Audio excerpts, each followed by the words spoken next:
Welcome back to my channel. If this is your first time here, we explore the right of disposition, the legal right to control what happens to your body after death, and how to make sure your wishes are honored clearly, respectfully, and without confusion.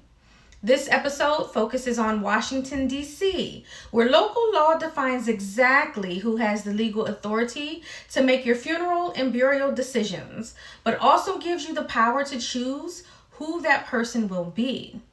In DC, you can decide who will make your final arrangements by completing a funeral and disposition authorization form or including your wishes in your durable power of attorney for health care.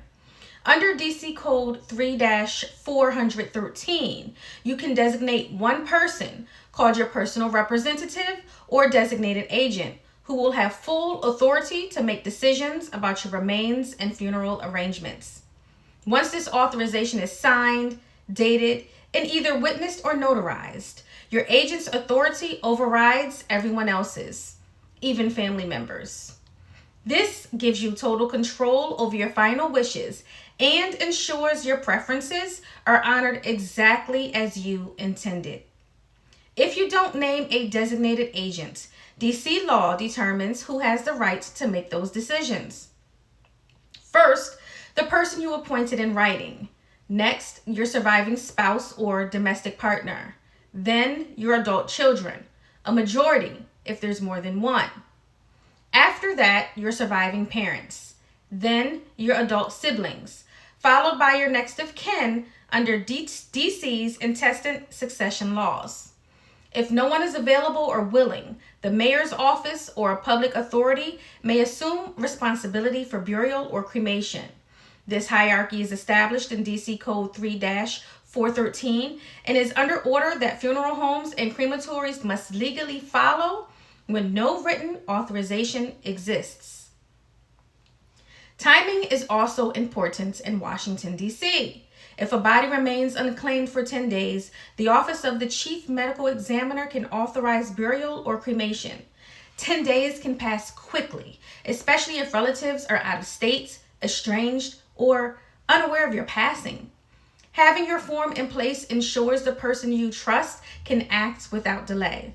If you're estranged or no contact with your family, the law still defaults to this hierarchy unless you've signed an authorization or power of attorney.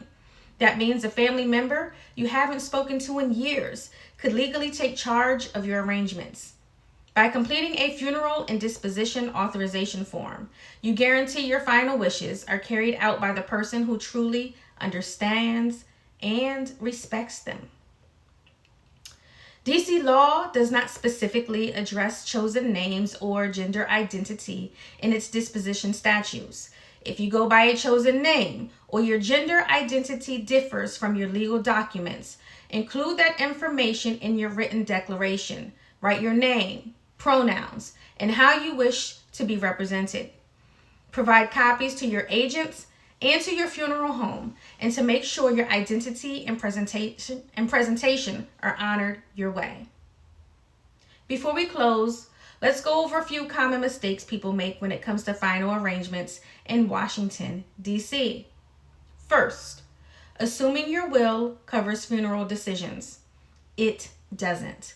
A will is usually reviewed long after services are complete.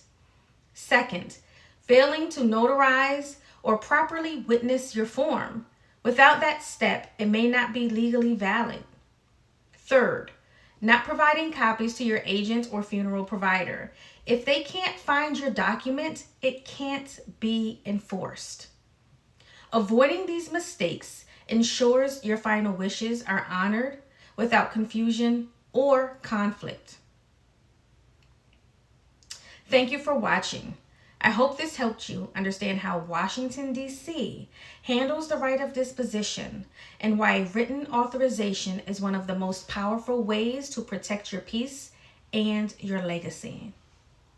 If this information helped you, share it with your family, friends, or anyone living in the D.C. area who may not know their rights. Conversations like this bring clarity, comfort, and control long before they're ever needed.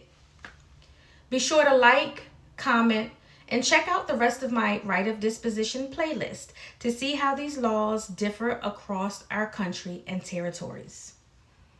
I'm Bella, but this is your life, your legacy, and your choice, even after you're gone.